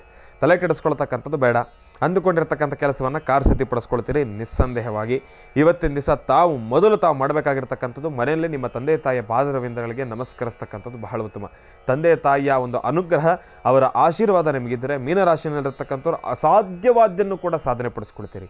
ತಂದೆ ತಾಯಿ ಇರ್ತಕ್ಕಂಥವ್ರು ಅವರ ಪಾದವನ್ನು ಮುಟ್ಟಿ ಪ್ರಾರ್ಥನೆಯನ್ನು ಮಾಡ್ಕೊಳ್ಳಿ. ಒಂದು ವೇಳೆ ಕ್ಷಮೆ ಇರಲಿ, ನಿಮ್ಮನ್ನು ಅಗಲಿರ್ತಕ್ಕಂಥವ್ರು ತಾವು ತಂದೆ ತಾಯಿಯ ಫೋಟೋ ಮುಂದೆ 2 ನಿಮಿಷ ನಿಂತು ಅವರನ್ನು ಪ್ರಾರ್ಥನೆಯನ್ನು ಮಾಡಿ, ಇವತ್ತಿನ ದಿವಸ ನಾನು ಈ ಕೆಲಸಗಳನ್ನು ಕಾರ್ಯಸಿದ್ಧಿಪಡಿಸ್ಕೊಳ್ಬೇಕು, ಈ ಕೆಲಸಗಳಿಗೆ ನಿಮ್ಮ ಅನುಗ್ರಹ ಬೇಕು, ಯಾವುದೇ ರೀತಿಯ ಸಮಸ್ಯೆಗಳಾಗದೇ ಇರೋ ರೀತಿ ನಿಮ್ಮ ಅನುಗ್ರಹ ನನಗೆ ಸದಾಕಾಲ ಇರಲಿ ಅಂತ ಹೇಳಿ ಅವರನ್ನು ಪ್ರಾರ್ಥನೆಯನ್ನು ಮಾಡಬೇಕು. ಅವರಲ್ಲಿ ನೀವು ಏನು ಕೆಲಸ ಮಾಡಬೇಕು ಅಂದ್ಕೊಂಡಿದ್ದೀರಲ್ಲ ಅದನ್ನು ಒಂದು ಸತಿ ಅವರ ಫೋಟೋ ಮುಂದೆ ನಿಂತು ಮನಸ್ಸಿನಲ್ಲಿ ಪ್ರಾರ್ಥನೆಯನ್ನು ಮಾಡ್ಕೊಳ್ಳಿ. ನಾನು ಈ ಕೆಲಸಗಳನ್ನು ಮಾಡಬೇಕು ಅಂದ್ಕೊಂಡಿದ್ದೇನೆ ಅಂಥೇಳಿ ಮನಸ್ಸಲ್ಲಿ ಸಂಕಲ್ಪವನ್ನು ಮಾಡ್ಕೊಳ್ಳಿ. ನಿಮಗೆ ಕಾಣದೇ ನಿಮ್ಮ ತಂದೆಯ ತಾಯಿಯ ಸಂಪೂರ್ಣ ಕೃಪಾಶೀರ್ವಾದದಿಂದ ಜಗತಪಿತರ ಮುಂದೆ ಪಾರ್ವತಿ ಪರಮೇಶ್ವರವು ಅವರೇ ನಮಗೆ ದೇವರು, ಅವರೇ ನಮಗೆ ಎಲ್ಲ. ಹಾಗಾಗಿ ಅವರ ಅನುಗ್ರಹದಿಂದ ತಮ್ಮ ಇಷ್ಟಾರ್ಥಗಳೆಲ್ಲವೂ ಕೂಡ ಕಾರ್ಯಸಿದ್ಧಿ ಆಗುತ್ತೆ. 12 ರಾಶಿಗಳಿರತಕ್ಕಂಥ ಫಲಾಫಲಗಳನ್ನು ತಮ್ಮೆಲ್ಲರಿಗೂ ಕೂಡ ತಿಳಿಸ್ಕೊಟ್ಟಿದ್ದೀನಿ. ಭಗವಂತ ಶ್ರೀಕೃಷ್ಣ ಪರಮಾತ್ಮನ ಸಂಪೂರ್ಣ ಕೃಪಾಶೀರ್ವಾದ ನಿಮಗಿರಲಿ, ಬ್ರಹ್ಮದೇವರ ಅನುಗ್ರಹ ನಿಮಗಿರಲಿ, ಪರಮೇಶ್ವರನ ಅನುಗ್ರಹ ಸದಾ ಕಾಲ ನಿಮ್ಮೆಲ್ಲರಿಗೂ ಕೂಡ ಇರಲಿ. ರಾಮರ ಅನುಗ್ರಹ ಆಯಿತು, ಪ್ರಸಾದ ಆಯಿತು. ಅಯೋಧ್ಯ ಪ್ರಭು ಶ್ರೀ ರಾಮಚಂದ್ರನ ಸಂಪೂರ್ಣ ಕೃಪಾಶೀರ್ವಾದ ಮಹರ್ಷಿವಾಣಿ ಕಾರ್ಯಕ್ರಮದ ಸಮಸ್ತ ವೀಕ್ಷಕ ಪ್ರಭುಗಳು ತಮ್ಮೆಲ್ಲರ ಮೇಲೂ ಕೂಡ ಇರಲಿ ಅಂತ ಮತ್ತೊಂದು ಸತಿ ಹೇಳ್ತಾ ಇದ್ದೇನೆ. ನಾಳಿನ ಹುಣ್ಣಿಮೆಯ ಕಾರ್ಯಕ್ರಮ ಮಾತ್ರ ಯಾರೂ ಮಿಸ್ ಮಾಡ್ಕೊಳ್ತಕ್ಕಂಥದ್ದು ಬೇಡ. ಬಹಳ ಅದ್ಭುತವಾಗಿರ್ತಕ್ಕಂಥ ಒಂದು ತಂತ್ರಸಾರವನ್ನು ಗುರುಜಿಯವರು ನಮ್ಮೆಲ್ಲರಿಗೂ ಕೂಡ ತಿಳಿಸ್ಕೊಡ್ತಾ ಇದ್ದಾರೆ. ಬನ್ನಿ ತಿಳ್ಕೊಳ್ಳೋಣ.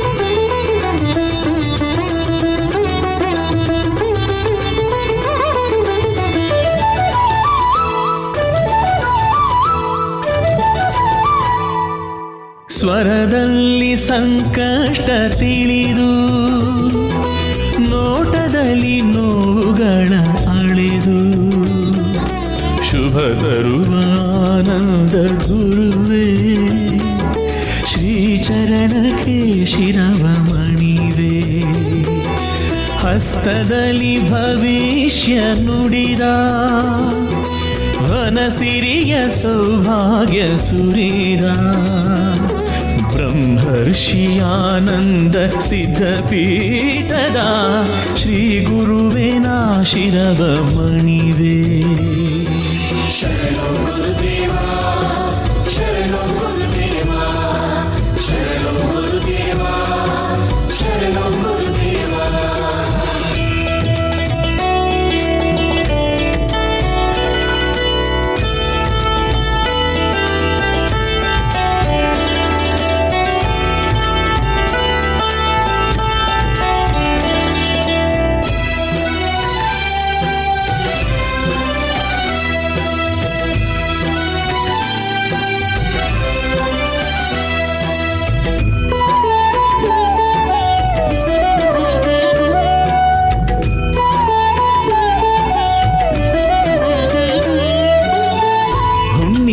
ದಿನದಿ ಕಡು ವ್ರತವಗೈದು ಮೌನವನು ಆಚರಿಸೋ ಗುರುವೇ, ಶಶಿಕಿರಣ ಬೆಳಕಲಿ ಕಾಡಿಗೆಯ ಮಾಡಿ ಭಕ್ತರನ್ನು ಕಾಪಾಡೋ ಪ್ರಭುವೇ. ಹುಣ್ಣಿಮೆಯ ದಿನದಿ ಕಡು ವ್ರತವಗೈದು ಮೌನವನು ಆಚರಿಸೋ ಗುರುವೇ, ಶಶಿಕಿರಣ ಬೆಳಕಲಿ ಕಾಡಿಗೆಯ ಮಾಡಿ ಭಕ್ತರನ್ನು ಕಾಪಾಡೋ ಪ್ರಭುವೇ. ಜಗದ ಬಂಧು ನೀವು, ಭಕ್ತಿಯ ಸಿಂಧು ನೀವು, ಸಿದ್ಧಿಯ ಪುರುಷರು ನೀವು, ನಿಮ್ಮನ್ನು ಮರೆಯುವ ನಾವು. ಬಳೆಯ ಸಿದ್ಧಿಯ ಮಾಡಿ ನೀಡಿ ಸೌಭಾಗ್ಯ ತರುವಂತ ವಿಭುವೇ. ಸ್ವರದಲ್ಲಿ ಸಂಕಷ್ಟ ತಿಳಿದು, ನೋಟದಲ್ಲಿ ನೋವುಗಳ ಅಳೆದು, ಶುಭ ತರುವ ಆನಂದ ಗುರುವೇ, ಶ್ರೀಚ ಚರಣಕ್ಕೆ ಶಿರವ ಮಣಿವೆ. ಶರಣು ಗುರುದೇವ, ಶರಣು ಗುರುದೇವ, ಶರಣು ಗುರುದೇವ, ಶರಣು ಗುರುದೇವ. ಶನ್ನೋ ದೇವಿ ರವಿಷ್ಠಯಾಪೋ ಭವಂತು ಬೀದೇಂ ಶ್ರಿಯೋ ರವಿಷ್ಠವಂತರಃ. ಶನೇಶ್ಚರಾಯ ನಮಃ. ಶನಿಂ ನೀಲವರ್ಣಂ ನೀಲಮಾಲ್ಯಾಂಬರಧರಂ ನೀಲಗಂಧಾನುಲೇಪನಂ ನೀಲಾಶ್ವಾನೀಲಶ್ಚತ್ರಧ್ವಜರಥಾಕಾರಶೋಭಿತಂ ದಿವ್ಯಮೇರುಂ ಪ್ರದಕ್ಷಿಣೀಂ ಕುರ್ವಾಣಂ ಗ್ರಹಮಂಡಲೇಂ ಪ್ರವೇಶಂ ಸಾಂಗಂ ಸಾಯುಧಂ ಸವಾನಂ ಸರಾಶ್ರಂ ಸಪತ್ನಿ ಪರಿವಾರ ಸಮೇತಂ ಶ್ರೀಂ ಪಶ್ಚಿಮದಿಗ್ಭಾಗೇ ತಿಲದಾನಿಶೋಪರಿ ಭಗವಂತಂ ಓಂ ಭೂಹುಂ ಶಂ ಶನೈಶ್ಚರಮಿದಮಾವಾಹಯಾಮಿ. ಭುವಃ ಶನೈಶ್ಚರಮಾವಾಹಯಾಮಿ, ಸುವಃ ಶನೈಶ್ಚರಮಾವಾಹಯಾಮಿ, ಭೋರ್ಭುವ ಸುವಃ ಶನೈಶ್ಚರಮಾವಾಹಯಾಮಿ, ಸ್ಥಾಪಯಾಮಿ, ಪೂಜಯಾಮಿ. ಈ ಸಾನ್ನಿಧ್ಯದಲ್ಲಿ ಒಂದು ವಿಶೇಷ ಇದೆ. ಸಂಸಾರ ಎಂಬತಕ್ಕಂಥ ಸಾಗರದಲ್ಲಿರ್ತಕ್ಕಂತಹ ವಿಚಾರಗಳನ್ನು, ಕೆಲಸಕ್ಕೆ ಬಾರದಷ್ಟು ವಿಚಾರಗಳನ್ನು ನೀವು ತಲೆಯಲ್ಲಿಟ್ಕೊಂಡು ಈ ದೇವರ ಸಾನ್ನಿಧ್ಯದಲ್ಲಿ ನಿಂತು ನೀವು ಮಾತಾಡ್ತಾ ಇದ್ದರೆ, ನೀವೇನು ತಿಳ್ಕೊಳ್ಬೇಕಾಗಿದೆಯೋ, ಯಾವುದರ ಬಗ್ಗೆ ತಾವಿಲ್ಲಿ ಬಂದಿದ್ದೀರೋ ಆ ವಿಚಾರಗಳನ್ನು ಮರೆತು ಬೇರೆಲ್ಲ ವಿಚಾರಗಳನ್ನು ನೀವು ಮನೆಗೆ ತೆಗೆದುಕೊಂಡು ಹೋಗಬೇಕಾಗತ್ತೆ. ಎಲ್ಲರೂ ತಾಮಸದಿಂದ ಸಮಾಧಾನದಿಂದ ಇದ್ದರೆ ಮಾತ್ರ ಈ ಕಾರ್ಯಕ್ರಮ ಅತ್ಯದ್ಭುತವಾಗುತ್ತೆ. ಶ್ರಾವಣ ಮಾಸದ ಶುಕ್ಲ ಪಕ್ಷದ ಈ ಶುಭ ಶನಿವಾರದಂದು ಸ್ವಾಮಿಗೆ ನಡೀತಿರ್ತಕ್ಕಂಥ ಈ ಮಹಾಯಜ್ಞದಲ್ಲಿ ಯಾರೆಲ್ಲ ಸಂಕಲ್ಪಗಳನ್ನು ಕೊಟ್ಟು ನಿಮ್ಮ ಜನ್ಮದಾರಭ್ಯ ಇರ್ತಕ್ಕಂಥ ಕರ್ಮಫಲಗಳನ್ನು ದೂರ ಮಾಡಿಕೊಳ್ಬೇಕು ಎಂಬತಕ್ಕಂಥ ಚಿಂತನೆಯಲ್ಲಿದ್ದೀರಿ, ನಿಮ್ಮ ಉಂಗ್ರದ ಬೆರಳು ಹೆಬ್ಬೆರಳನ್ನು ಒಂದು ಕಡೆ ಸೇರಿಸಿ ಸ್ವಾಮಿಗೆ ಆಹುತಿಯನ್ನು ಕೊಡುವಾಗ ಆಜ್ಯವನ್ನು, ಲಾಜ ಅಂದರೆ ಭತ್ತದ ಹರಳನ್ನು, ಸ್ವಾಮಿಗೆ ಅರಿಶಿನವನ್ನು, ಜೊತೆಗೆ ಪೂರ್ಣಾಹುತಿಯ ವಿಶೇಷವಾಗಿರ್ತಕ್ಕಂಥ ದ್ರವ್ಯಗಳನ್ನು ಕೊಡುವಾಗ ನಿಮ್ಮೆಲ್ಲರ ನೋಟ ಈ ಪ್ರಧಾನ ಪೂರ್ಣಾಹುತಿಯ ಸನ್ನಿವೇಶದಲ್ಲಿರಬೇಕು.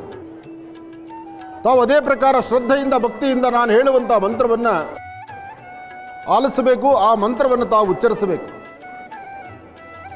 ಈ ದೇವರ ಸಾನ್ನಿಧ್ಯಕ್ಕೆ ಬಂದಾಗ ನಿಮ್ಮ 72,000 ನರನಾಡಿಗಳು, ನಿಮ್ಮ ಗಮನ, ನಿಮ್ಮ ಚಿಂತನೆ, ನಿಮ್ಮ ಜನ್ಮದಾರಭ್ಯ ಇರ್ತಕ್ಕಂಥ ಕರ್ಮಫಲದಿಂದ ಸಾಕಷ್ಟು ಕಷ್ಟಗಳನ್ನು ಹೊತ್ತಿದ್ದೀರಿ. ಆದಷ್ಟು ಬೇಗ ಕಷ್ಟಗಳಿಂದ ಹೊರಗಡೆ ಬರಬೇಕು ಭಗವಂತ, ಅದಕ್ಕೆ ನಿನ್ನ ಅನುಜ್ಞೆ ಬೇಕಪ್ಪ, ನಿನ್ನ ಆಶೀರ್ವಾದ ಕೊಯ್ಯ ಅಂತೇಳಿ ಪ್ರಾರ್ಥನೆ ಮಾಡೋಣ. ಜಯ ಶನಿ ರಾಜ, ಜಯ ಗ್ರಹ ರಾಜ.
ಓಂ ಶಂ ಶನೈಶ್ಚರಾಯ ನಮಃ.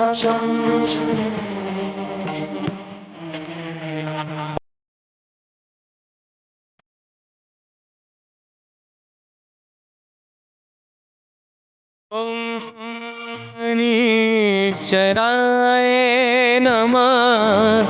ಓಂ ಶಂ ಶನಿ. ಮೇಷ, ಸಿಂಹ, ವೃಶ್ಚಿಕ, ಮಕರ, ಕುಂಭ ಈ ರಾಶಿಗಳಲ್ಲಿರ್ತಕ್ಕಂಥವ್ರು ದಿನಂಪ್ರತಿ ಒಂದಲ್ಲ ಒಂಥರ ಸಮಸ್ಯೆ ಈಡಾಗ್ತಾ ಇದ್ದೀರಿ. ಭಗವಂತ ಸಾಕಪ್ಪ ನನಗೆ ಈ ಜೀವನ ಅನ್ನೋ ಮಟ್ಟಕ್ಕೆ ಮಕರ ಕುಂಭ ರಾಶಿಯವರ ಆಲೋಚನೆ ಶುರುವಾಗಿದೆ. ಆದರೆ ಏನೇ ಆದರೂ ಸರ್ವವು ಭಗವಂತನ ನಿಯಮದಂತೆ ನಡೀತಕ್ಕಂತಹದ್ದು. ಅಂತಹ ವಿಶೇಷವಾದಂಥ ಅರ್ಥಗರ್ಭಿತವಾಗಿ ಕುಂಭಾಭಿಷೇಕಗೊಂಡಿರ್ತಕ್ಕಂಥ ಈ ಶನೈಶ್ಚರನ ಸಾನ್ನಿಧ್ಯ ತಮ್ಮೆಲ್ಲರ ಜೀವನ ಪಾವನ ಆಗಲಿ, ತಮ್ಮೆಲ್ಲರ ಜೀವನದಲ್ಲಿ ಒಳ್ಳೆಯ ಯಶಸ್ಸಿಗಲಿ ಅಂತಹ ಅತ್ಯದ್ಭುತವಾದಂಥ ಕಾಯಕ. ಇಲ್ಲಿ ಸ್ವಾಮಿಗೆ ಅಲಂಕಾರ ನೈಜವಾಗಿ ಇರ್ತಕ್ಕಂತಹ ಸ್ವಾಮಿನ ನೋಡಿ ಆನಂದಿಸೋದರಲ್ಲಿ ಬಹಳಷ್ಟು ಮೂಲಾರ್ಥವಿದೆ. ದೇವರ ಸಾನ್ನಿಧ್ಯಕ್ಕೆ ಬಂದಾಗ ದೇವರ ಸಾನ್ನಿಧ್ಯದ ಮುಂಭಾಗದಲ್ಲಿರ್ತಕ್ಕಂಥ ಆ ಬೃಹತ್ ಬೆಟ್ಟದ ವೃಕ್ಷ ತಾರೆ ವೃಕ್ಷ, ತಾರೆ ವೃಕ್ಷದಲ್ಲಿ ಸ್ವಾಮಿ ವಾಸ ಇರ್ತಾನೆ. ಎಲ್ಲಿ ತಾರೆ ವೃಕ್ಷ ಇರುತ್ತೋ ಅಲ್ಲಿ ಗರ್ಭಗುಡಿಗೂ ಪೂಜೆಗೆ ಹೋಗೋದಕ್ಕಿಂತ ಮುನ್ನ ತಾರೆ ವೃಕ್ಷಕ್ಕೆ 3 ಪ್ರದಕ್ಷಿಣೆ ಮಾಡಿ ಅಂತ ಹೇಳ್ತಾರೆ. ಕಾರಣ ತಾರೆ ವೃಕ್ಷದಲ್ಲಿ ಶನೈಶ್ಚರ ನೆಲೆನಿರುವಂಥ ಸಾನ್ನಿಧ್ಯ. ಯಾರು 11 ದಿವಸ 11 ಪ್ರದಕ್ಷಿಣೆ ಬಂದು ಪ್ರತಿನಿತ್ಯ 11 ಎಳ್ಳುಬತ್ತಿಗಳನ್ನು ದೀಪವನ್ನು ಹಚ್ಚಿ ನಮಸ್ಕಾರ ಮಾಡ್ತಾರೋ ಅವರ ಜನ್ಮದ ಇರ್ತಕ್ಕಂಥ ಕರ್ಮಫಲ ದೂರ ಅಂತ ಶಾಸ್ತ್ರಗಳ ಉಲ್ಲೇಖ ಇದೆ. ವ್ಯಕ್ತಿಗೆ ಒಂದು ಸುಂದರವಾದ ಬದುಕು ಸಿಗಬೇಕಾದ್ರೆ, ವ್ಯಕ್ತಿ ಹಾಕುವ ಹೆಜ್ಜೆನಲ್ಲಿ ಒಂದು ವಿಶೇಷವಾದಂಥ ಸಂಪನ್ನ ಆಗಬೇಕಾದ್ರೆ ಒಬ್ಬ ಶಿಲ್ಪಿ ಕೆತ್ತನೆ ಮಾಡ್ತಕ್ಕಂಥ ವಿಗ್ರಹ ಅದು ಪರಿಪೂರ್ಣ ಆಗಬೇಕಾದ್ರೆ ಹೇಗೆ 10,000 ಹುಳಿಪೆಟ್ಟು ಬೀಳುತ್ತೋ ಹಾಗೆ ಮನುಷ್ಯ ಒಂದು ಸುಂದರವಾದ ಬದುಕು ಕಟ್ಕೊಳ್ಬೇಕಾದ್ರೆ ಅವನ ಜಾತಕದಲ್ಲಿ ಶನಿ ಪ್ರವೇಶ ಆಗಲೇಬೇಕು. ಶನೇಶ್ವರ ಪ್ರವೇಶ ಆದಾಗ ಮಾತ್ರ ನಿಮಗೆ ನಾನು ನಂದು ಮದ ಮಾತ್ಸರ್ಯ ಎಂಬತಕ್ಕಂಥದ್ದು ದೂರ ಆಗುತ್ತೆ. 10 ಜನದಲ್ಲಿ ನಾನು ಒಬ್ಬನಾಗಿ ಬದುಕಬೇಕಪ್ಪ ಅನ್ನತಕ್ಕಂಥ ಒಂದು ಚಿಂತನೆ ಬರುತ್ತೆ. ಹಾಗಾಗಿ ನಮ್ಮ ಭಾರತೀಯ ಸ್ತ್ರೀಯರು, ಹೆಣ್ಣು ಮಕ್ಕಳು, ನೀವು ಒಳ್ಳೆ ಸಂಸ್ಕಾರ ಸಂಸ್ಕೃತಿಯಿಂದ ಇಡೀ ಕುಟುಂಬದ ಜವಾಬ್ದಾರಿಯನ್ನು, ಕುಟುಂಬದ ಕಾಯಕವನ್ನು, ಕುಟುಂಬದ ನಿರ್ವಹಣೆಯನ್ನು ಮನೆಯಲ್ಲಿರ್ತಕ್ಕಂಥ ತಾಯಂದರು ನೀವೇ ಫಸ್ಟ್ ಮಾಡಬೇಕು. ಮೊದಲನೇ ಗುರು ತಾಯಿಯೇ ಮೊದಲನೇ ಗುರು. ನೀವು ಮನೆ ಮಕ್ಕಳಿಗೆ ಸಂಸ್ಕಾರದ ಅರಿವನ್ನು ಕಲಿಸಿದ್ರೆ, ಸಂಸ್ಕಾರದ ಪಾಠವನ್ನು ನಿಮ್ಮ ಮನೆ ಮಕ್ಕಳಿಗೆ ನೀವು ಕಲಿಸಿದ್ದೇ ಆದರೆ ಆಗ ಮನೆ ಮತ್ತು ಮನಸ್ಸಿನ ಸ್ಥಿತಿ ಸುಂದರವಾದ ಬದುಕಾಗುತ್ತೆ. ಹಾಗೆ ಹಾಕುವ ಹೆಜ್ಜೆನಲ್ಲಿ ಒಂದು ಒಳ್ಳೆ ಯಶಸ್ಸು ಬರಬೇಕಾದ್ರೆ ಇಡೀ ಕುಟುಂಬದ ನಿರ್ವಹಣೆಯನ್ನು, ಕುಟುಂಬದ ಜವಾಬ್ದಾರಿಯನ್ನು ಹೊತ್ತು ನೋಡಿಸಂಥವಳು ಒಂದು ಹೆಣ್ಣು. ಆ ಹೆಣ್ಣು ಶುಕ್ರನಿಗೆ ಸಂಕೇತ. ಹಾಗೆ ಶನಿ ಎಂಬತಕ್ಕಂತಹದ್ದು ಯಾರೇ ಆದರೂ ಸಹಿತ ಮನೆ ಆಚೆಗೆ ಹೋಗಿ ಒಳಗೆ ಬಂದರೆ ಫಸ್ಟ್ ಮನೆ ಕಾಲು ತೊಳಿಬೇಕು.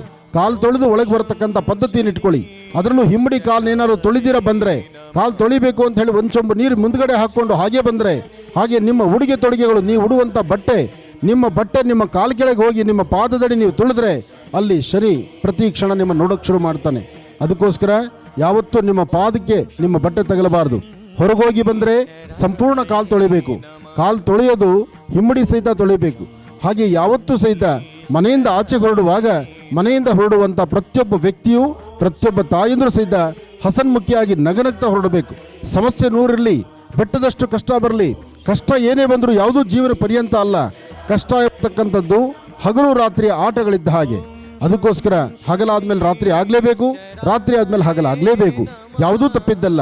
ಕಷ್ಟ ಎಂಬತಕ್ಕಂಥದ್ದು ಬಂದಾಗ ತಲೆ ಮೇಲೆ ಕೈ ಹೊತ್ಕೊಳ್ಳೋದಕ್ಕಿನ್ನ ಕಷ್ಟದಿಂದ ಹೇಗೆ ಹೊರಗಡೆ ಬರಬೇಕಪ್ಪ ಎಂಬತಕ್ಕಂಥ ಚಿಂತನೆ ಮಾಡಬೇಕು. ಹಾಗೆ ನಿಮಗಾಗಿ ನೀವು ಸಂಕಲ್ಪ ಮಾಡಬೇಕಾದ್ದಿಲ್ಲ. ನಿಮಗಾಗಿ ನೀವು ದೇವರ ಮುಂದೆ ಬಂದು ಭಗವಂತ ನನಗೆ ಅದು ಕೊಡು ಇದು ಕೊಡಬೇಕು ಅನ್ನಬೇಕಾದ್ದಿಲ್ಲ.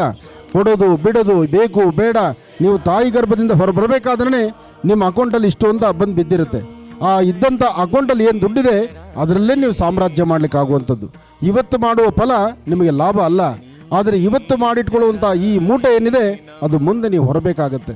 ಅದಕ್ಕೋಸ್ಕರ ಇಂತಹ ಸಾನ್ನಿಧ್ಯಗಳಿಗೆ ಬಂದಾಗ ನಾವು ಪರೋಪಕಾರಕ್ಕಾಗಿ, ಇನ್ನೊಬ್ಬರ ಹಿತಕ್ಕಾಗಿ, ಇನ್ನೊಬ್ಬರ ಚಿಂತನೆಗಾಗಿ ಅಥವಾ ಲೋಕ ಕಲ್ಯಾಣಾರ್ಥವಾಗಿ ನಾವು ಸಂಕಲ್ಪ ಮಾಡಬೇಕು.